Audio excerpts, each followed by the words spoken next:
We're going to be reviewing Union Street Social, and we're also going to be interviewing the owners of Union Street Social. Stay tuned. And don't forget to like and subscribe. All right, we are here at Union Street Social. We're now in the building. It's very beautiful in here. I got today the pan-seared rainbow trout. It is topped with a it's served with creamy corn, leek puree, roasted winter squash with hot honey butter, and pomegranate pepita salsa on top of it. So we're going to be giving this a try. I hate to do this because it looks so beautiful, but I'm going to go ahead and slide that out.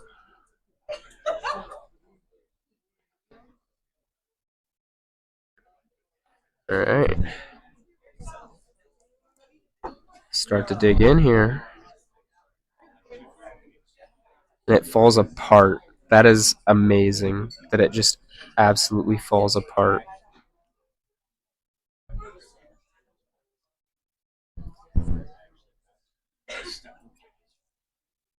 All right, let's see here.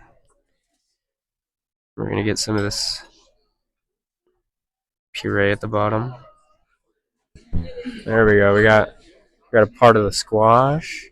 Got some or the rainbow trout, not salmon. We got the salsa.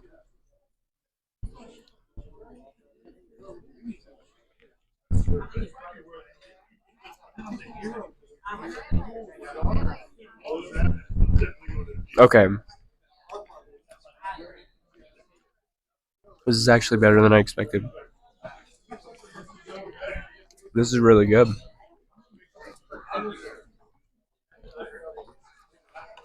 This is actually very good.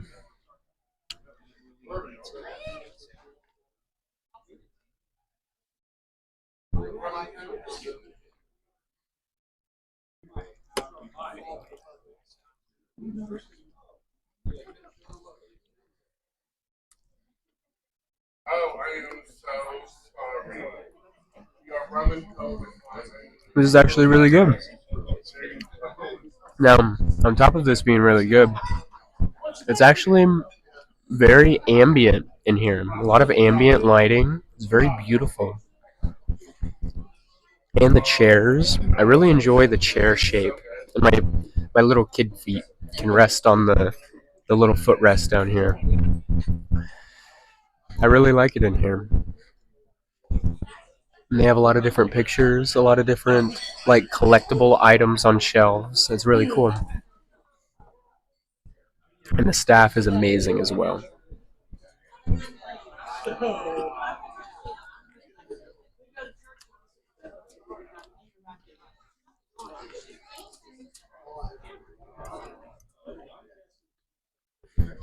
I don't eat squash much,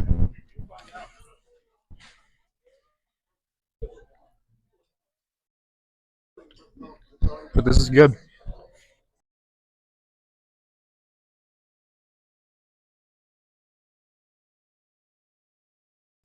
All right. It's giving me some issues, but I think that's just my end. This is incredible.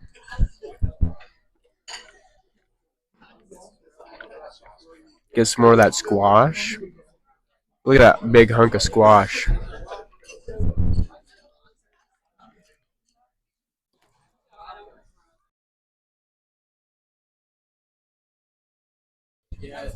All right, that was the review for the pan-seared rainbow trout at Union Street Social. Um, Up next will be the interview with the owners. Make sure to check that and stay tuned. I wanted to get started off with asking you about being a business slash restaurant owner, and what are some of your roadblocks that you have gone through your journey, and what have they affected how you view things? Um, I would say things are a lot different since COVID. So I think that's been like a big challenge. I've owned, I started my first restaurant in the mid 90s. And so you just kind of see this evolution of how things have changed. And I think a big change has happened recently, and I think it did start with COVID in the restaurant industry. Some of it good, some of it, I mean, a lot of, I feel like people get treated a little more fairly. I feel like pay is getting better and getting more equitable, Hmm. and the industry as a whole. I think women and are being treated more fairly in kitchens and being taken more seriously. But customer attitudes have changed a little bit. I think there's a lot more entitlement That that has is happened, and honestly, just like when we first started, we started this restaurant in 2021, mhm, and we thought we were kind of at the end of COVID, but really supply chain issues were like our biggest thing. Like a lot of our liquors are imported, right, and so we were dealing with just like we just couldn't get the things we wanted, and so we right, had to make a lot of adjustments. So that was difficult. That was the difficult part that we hadn't experienced that before in right. opening up a restaurant. So that's been a challenge. That's fair. Um, but also, I don't know, just like I think I think being a woman in this industry too is a little bit different. I think I see a lot of my male counterparts that get treated differently by banks and by Right, just organizations, and right. so They're it's trusted more. yeah, it Hmm. really is, and it is unfair. So there is that barrier that you're always trying to break, and you always have to try to be better and the best, Right. and You prove yourself. improve yourself constantly. Yep. And so jumping to that, I saw on your website that you guys were behind the traveling delights of the Surly Mermaid food truck, Hmm. and you guys are also the founders of the original Ad Astra food and drink, which I actually heard about that. I never got to try it, but I heard that was like one of your guys' biggest ones that you've Yeah, it done. was. It was our that really took off in a way that we did not expect at all. Right. We opened it in 2012 with the idea that we were just going to be open weekends. We had two small children at the time, so it's like we were like, okay, we'll be open weekends. We can handle this. We'll have 5 employees. We ended up having 20 to 30 employees.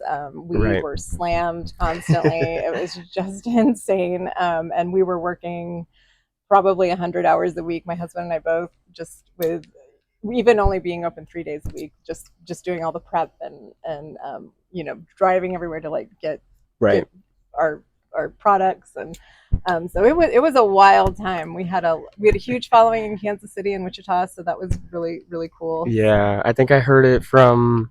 I can't remember where I heard it from. It had to have been somewhere in KC that I heard somebody talking about it. Yeah. I think what people really liked about that too is that it's in such a small town, and we honestly, when we first opened it, Cottonwood Falls is kind of like the bigger community in that area. Right. We opened up in Strong City because we could get a building for like next to nothing. And it was cheap, and so that's where we opened up. And people kind of thought we were crazy, but it actually worked out great because we were like right off the highway. We were right next to the National Preserve. Right. We just got a lot of business with people coming through that never even then went to Cottonwood Falls, which was kind of Right. interesting They because were we like, kind of "Oh, flipped the what's that?" script, really, which was wild. And then some people Um, that were probably just hungry on the road, and they were like, yeah, "Yo, hey, let's get that." yeah, and I think what people really enjoyed about that, especially coming from bigger cities, was that it was sort of this hole in the wall, Right. and they kind of felt like, oh, we discovered this Yeah, this weird little exactly. place in the middle of nowhere. So, That's always a good feeling when you yeah, find, and then you're like, we have to go back. right, right. So, what was your spark when it came to this specific place, but also like in general? Like, what's your spark with being a business owner slash restaurant owner? um, like I honestly just always want to like elevate like wherever we're at. Like I Right. really want to make it like when we opened up in Strong City. I mean, it was kind of a burger place, but we did really good burger. And Right. it was Exactly. just something that was different that wasn't offered really anywhere else.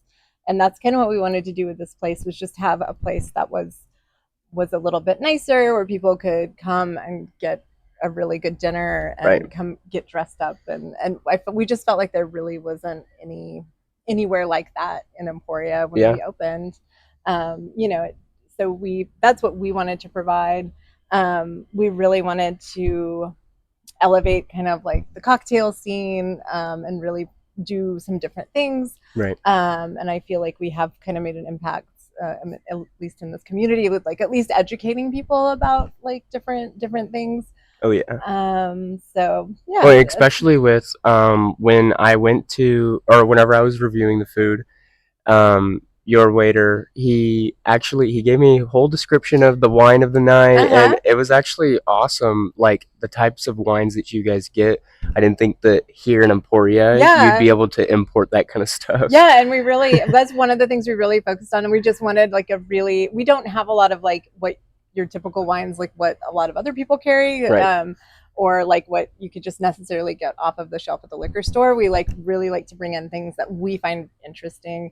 A lot of the liquor brands that I bring in, I are women owned liquor That's brands, and cool. so we really try to focus on that too. That's really important to us, to promote those businesses as well. That's awesome. And I'm curious, do you ever miss owning those other food spots? Like, do you ever miss a certain moment, like owning another spot where you're like, oh man, that was an awesome Time. time. Yeah. I mean, at Astra was fun because it was so crazy for like 3 years. Like it just felt like a whirlwind. So that was fun. It was also very very stressful. Right.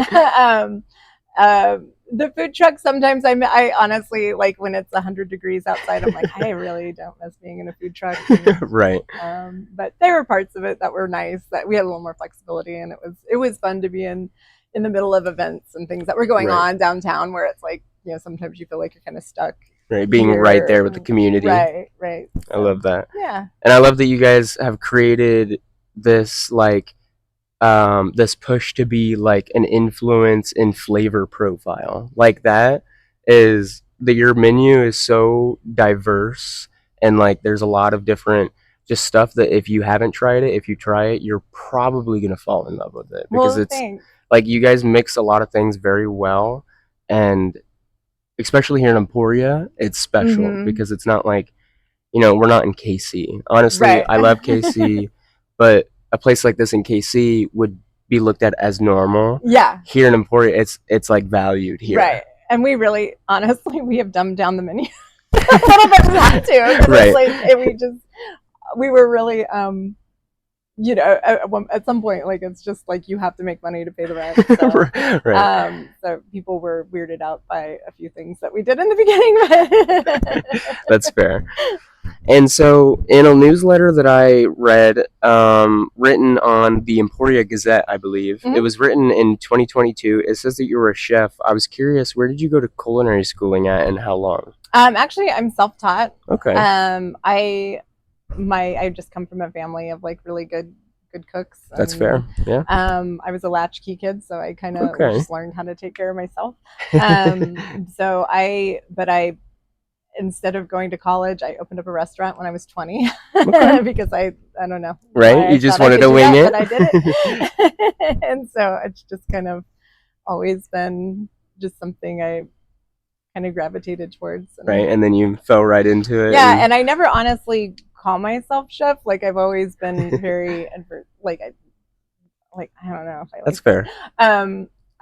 But I've started to more just because I think I kind of have to, and it's like, well, I've been in this business for almost 30 years now, so it's like Right. I feel like, okay, I can probably When I was in take that high on. school, my culinary teacher, she always told me that you could run into somebody that has a bunch of schooling for culinary and they don't know what the fuck they're doing. Yeah. And then you run into somebody that's been cooking many different places for 40 plus years, 30 plus years, whatever. And you could probably ask them anything and they'll be able to show you anything in the Yep. books. And that's where she tells me that experience comes from wisdom, and Yeah. wisdom comes from experience. Because Yeah. like you can't go to school and then just like put yourself up there, kind of like Gordon Ramsay. Kind of, I mean, he's more of like social media based now, Right. but when he was first building his career, he was pushing, going to different countries, Mhm. cooking for different cultures, and like that's what really, the experience is what gives you who you are, Yeah. not necessarily if you go to school. But Yeah, and that's what we've come across too. It's like I see these kids that come out of culinary school and it's they're given a white coat and it's like they think that they Yes. can be called chef, and it's like when I grew up in the business, like I mean, one of the first places I worked, like that was drilled into us by the chef. It's like you are Exactly. not a chef. Like you are, Exactly. unless you know how to do everything Right. from butchery to pastry. Like Yep. you are not a chef. And I have just recently been like, okay, well, like I know how to do all of those things, so I feel like we're You're now feeling yeah, grounded. I can do it. I I can love call that. myself a chef, I but love that. I still don't wear the coat. But They're a little uncomfortable. they are. And so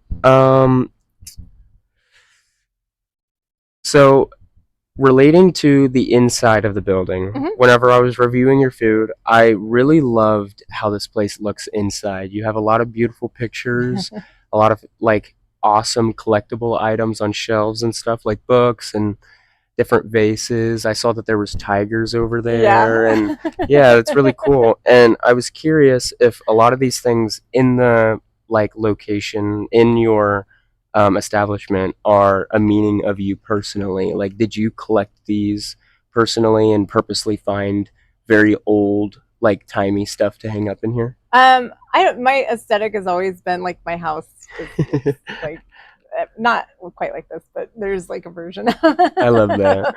like maximalism, and but I just have always collected old things, and Right. we just wanted to give this building some personality because it had no personality when it was everything was just gray.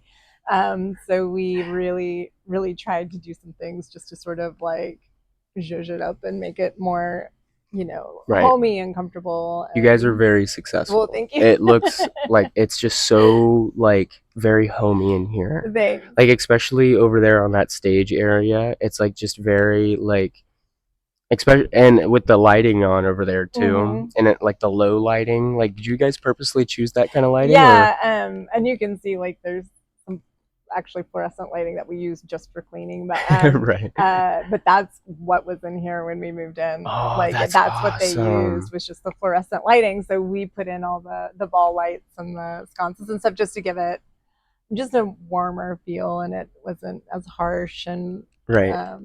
yeah.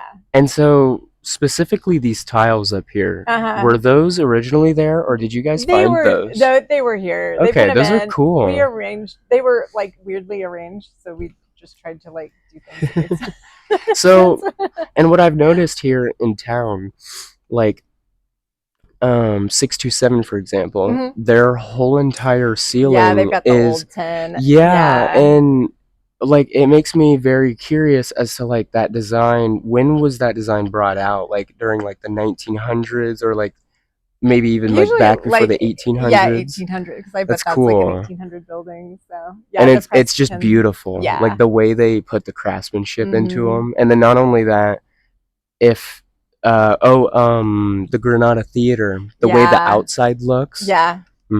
this whole town just has a great vintage, like Yeah. old It feeling does. to It does. it. I mean, I think once people started appreciating those buildings, because I mean the Granada Right. almost got torn down. Like Oh it was, wow, yeah, I like didn't know that. oh, it was like a day from the wrecking ball, and it Wow. got saved, which is great. Like I mean, our Right, neighbor actually exactly. that we live next to, like she's was on the board, and like the person that actually saved it, which That's is awesome. really cool. But yeah, this what I feel like. I hope we're starting to appreciate more of these old buildings, and Hmm. I wish we could be in an older building because That's this is fair. obviously like a 80s building. Hey, and it still fits in though. Yeah, It's still yeah, with how you guys design the inside, and especially with like the neon sign in the window. Like yeah. it looks great. Like Good. Well, thanks. so, this was the interview with Amanda, the owner of Union Street Social. If you enjoyed the video, go ahead and leave a like and subscribe, and stay tuned for the next one. And come and see us here in Emporia at 225 East 6th. We're open Wednesday through Saturday for dinner, and we are open Thursday through Saturday for lunch, and we have brunch on Sundays, which is amazing. So. Sweet. All right. Thank you All for right. talking with Thank me. you. Yeah.